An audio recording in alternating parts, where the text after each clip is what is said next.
Salut! Quatrième et dernière vidéo sur ce que cela implique d'être rationnel. Je ne reprends pas ce qui était dit avant, je compte sur le fait que c'est assimilé. On a fini par dire que la prise de conscience de notre activité de cartographe peut aider à mieux se comprendre. La carte est faite de croyances et celles-ci sont liées à des désirs. Donc comprendre les relations qui se tissent entre les deux, c'est comprendre la logique de la carte. Et comprendre la logique d'une carte, ça semble être plutôt important si on veut travailler autour des différences entre nos manières de voir le monde. Ces manières de voir le monde, c'est ce qu'on peut appeler un point de vue ou une perspective. Imaginons une partie de poker. On pourrait commencer par se mettre d'accord sur la composition du monde, c'est-à-dire sur ce qu'on considère réel. Ça revient ici à se mettre d'accord sur la composition du paquet de cartes. Si on n'imagine pas la même chose quand on pense à un paquet de cartes, ça va être compliqué de jouer. On pourrait ensuite se mettre d'accord sur ce que l'on considère bon et mauvais. Ce serait s'accorder sur la valeur des cartes. On peut avoir des préférences personnelles, mais on peut dégager des consensus. De la même manière que la plupart des humains s'accordent pour dire qu'il vaut mieux être en bonne santé et avoir assez d'argent pour se nourrir, la plupart des joueurs de cartes s'accordent pour dire qu'un roi vaut mieux qu'un 8. Et puis, il y a un objectif. Au poker, c'est remporter la mise. Et cet objectif est cadré par les règles du jeu, ce qu'on pourrait apparenter aux lois. Notez que l'objectif n'a pas le même sens pour tout le monde. Et c'est ça qui est intéressant. Tout le monde n'aborde pas une partie de poker avec les mêmes intentions, avec la même perspective. Certains jouent gros. Daphné tente de rembourser ses dettes en jouant au poker. D'autres se divertissent, Camille est là pour s'amuser. D'autres encore viennent avec l'idée de gagner un peu. Ils se retireront s'ils parviennent à une certaine somme, ils ne cherchent pas à remporter la partie. Le sens des cartes diffère donc. Daphné accueille une mauvaise main avec tristesse, Camille avec détachement. Ils ne voient pas la même chose. Pour Camille, un as est une source d'excitation. Pour Daphné, une source d'espoir. Camille et Daphné jouent au même jeu, mais le jeu n'a pas du tout le même sens pour l'un et l'autre. Le hasard intervient ici au moins deux fois. D'abord par la distribution. Tout le monde ne reçoit pas des cartes de même valeur. Tout le monde ne part pas avec la même chance. Ensuite, il y a aussi les moyens de départ. La mise n'a pas le même sens pour l'un et pour l'autre. Pour Daphné, cela représente beaucoup. Pour Camille, pas tant que ça. Si la partie de poker n'était pas un passe-temps parmi d'autres, mais la manière dont on organise la vie en société, on pourrait imaginer qu'on adapte les règles pour compenser la place du hasard, car si le hasard pimente le jeu, personne ne veut jouer son existence sur un coup de dé. Et 2, qu'on se mette d'accord sur les objectifs. Veut-on entretenir un système compétitif où seule une minorité de joueurs ressortent gagnants ? On pourrait décider par exemple que l'objectif est collectif et non pas individuel, qu'on veut tous une vie en bonne santé avec de quoi se nourrir. On va donc tenter de minimiser les inégalités. Par exemple, on peut ajuster les mises en fonction des moyens, ou redistribuer les gains, ou piper la distribution pour que Daphné ait plus de chances de tomber sur un as que Camille. On peut étudier les différentes options possibles. Il paraît un peu absurde d'imaginer qu'il puisse exister quelque chose comme une représentation neutre du paquet de cartes. Non, le monde ne représente pas la même chose pour chacun d'entre nous. Comme on le disait, la carte est politique, en ce sens que sur la carte de Daphné, un as est salvateur, un 2 est un danger. Le monde n'apparaît pas de la même manière selon la situation dans laquelle on se trouve. Comme on le dit dans la vidéo sur la compréhension, le fantasme de l'accès à une réalité neutre est un fantasme irrationnel. Si on demande à 10 personnes de décrire une boule de billard de la manière la plus neutre possible, on recevra des descriptions différentes et non neutres dans la mesure où l'ordre par lequel les informations seront données influencera l'idée que l'on se fera de la boule. Bien sûr, cela paraît anodin pour ce qui est d'une boule de billard, mais c'est notre perception du monde dans son ensemble qui est définie par la présence de caractéristiques saillantes. Et il est très probable que le caractère saillant dépend de notre point de vue, donc de notre situation dans le monde. Certains sont plus sensibles aux couleurs et d'autres au poids. Peut-on vraiment arbitrer ce type d'inclination ? Disons les choses ainsi. Il paraît assez intuitif que le désir de justice prenne en compte la gravité d'une action. Ainsi, on ne pénalise pas de la même manière celui qui vole une pomme et celui qui assassine un autre homme. On considère la nuisance du premier acte plus faible que celle du second. Dès lors, il faut reconnaître que notre idée de la justice dépend entièrement de notre conception de la gravité, qui dépend de notre perception de la nuisance. Quelqu'un qui perçoit très précisément l'intensité d'une douleur aura une idée très différente de celui qui l'imagine approximativement, pour ce qui est de l'importance d'y remédier. Si vous souffrez le martyre et que quelqu'un qui va bien minimise votre douleur, vous aurez des raisons de vous énerver. C'est pareil pour l'ensemble de nos croyances et notre lecture politique. Si l'on n'a pas accès à une perception suffisamment fine de ce que cela représente de vivre avec moins de 900 € par mois en France, on n'est pas capable de comprendre, affectivement et intellectuellement, l'importance et la gravité de l'injustice liée aux inégalités de richesse. Celui qui se demande s'il va pouvoir manger à la fin du mois a un accès privilégié, si vous me permettez l'expression, à un certain type d'expérience. Celui qui gagne 2000 € par mois ne peut pas se la représenter très précisément. Celui qui gagne 5000 € en est complètement déconnecté. Il lui faut faire un effort conscient et désagréable pour s'en approcher rien qu'un peu. Être rationnel, c'est prendre en charge les différences d'expérience. Il n'y a pas les faits d'un côté et les objectifs de l'autre, comme on aime à le répéter en invoquant la guillotine de Hume à tout bout de champ. L'expérience sensible est un fait qui varie selon les situations et il faut prendre en compte cette variabilité pour comprendre le monde. L'émotion joue un rôle prépondérant dans notre rapport à l'existence et il serait fou de le minimiser. Le désengagement politique, le désintérêt pour ces questions, ce n'est pas là une attitude neutre, c'est un point de vue permis par une situation de confort. Je veux insister sur l'idée que l'attitude rationnelle n'est pas une attitude froide et désengagée politiquement, parce qu'il n'existe pas de position neutre. Paulo Freire le dit mieux que moi, se laver les mains du conflit entre les dominants et les dominés, c'est se placer du côté des dominants, et non pas être neutre. Le premier devoir rationnel, c'est d'interroger la morale et le système de valeurs par défaut qu'on a adopté à cause de notre culture, de notre environnement, de notre situation.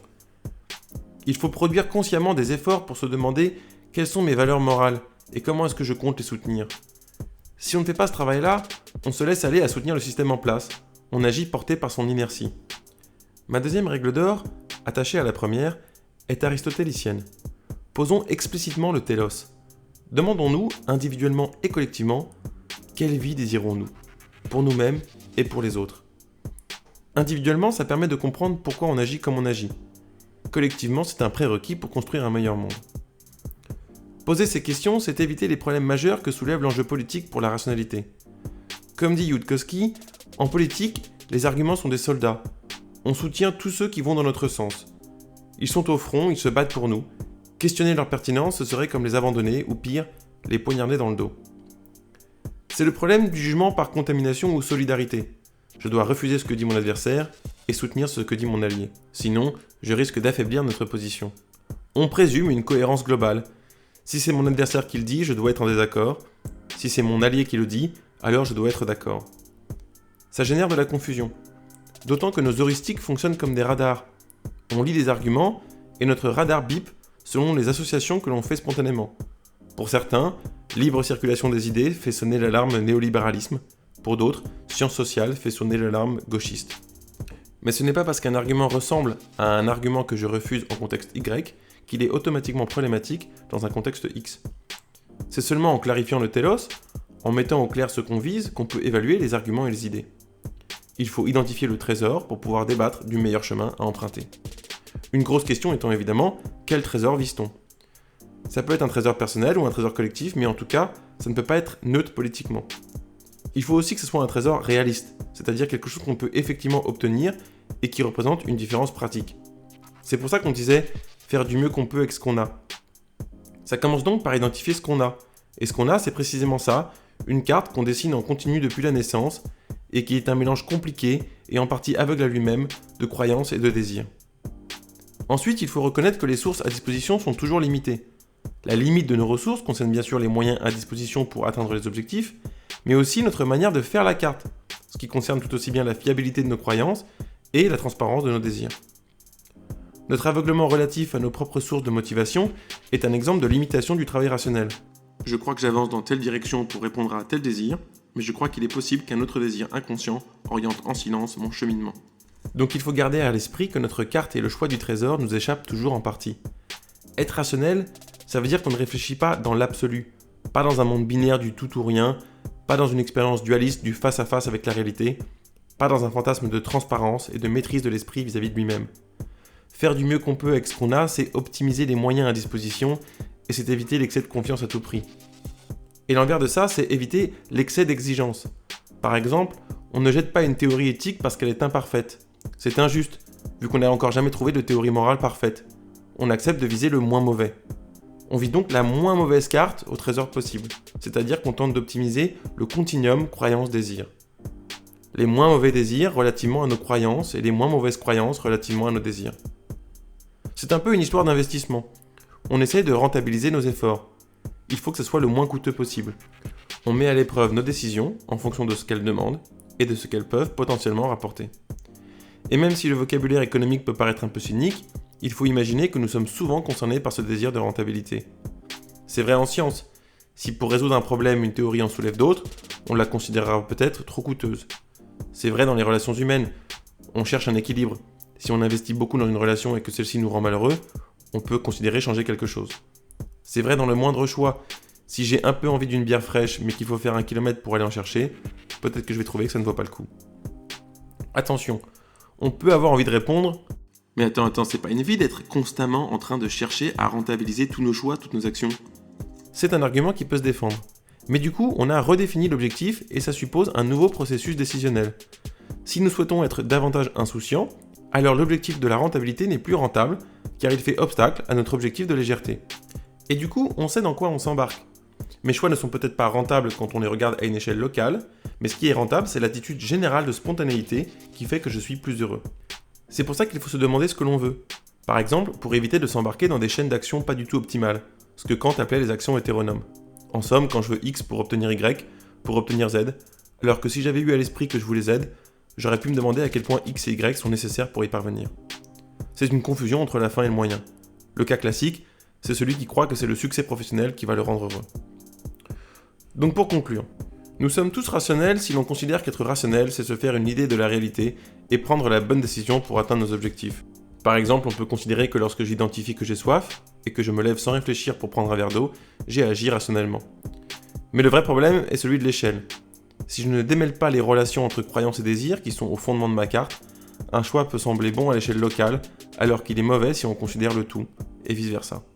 En ce sens, être rationnel, c'est ne jamais s'autoriser à croire que notre carte est pure ou que notre quête est désintéressée. C'est ne jamais oublier qu'on est tous pris dans une perspective et que nous ne savons pas grand-chose à son propos. Donc le mieux que l'on puisse faire, c'est expliciter nos objectifs, trouver des points de convergence entre nos objectifs et ceux d'autrui, et identifier des moyens d'atteindre ces objectifs communs. C'est du boulot, je le reconnais, mais en même temps, qu'est-ce qu'on a d'autre à faire ? Merci.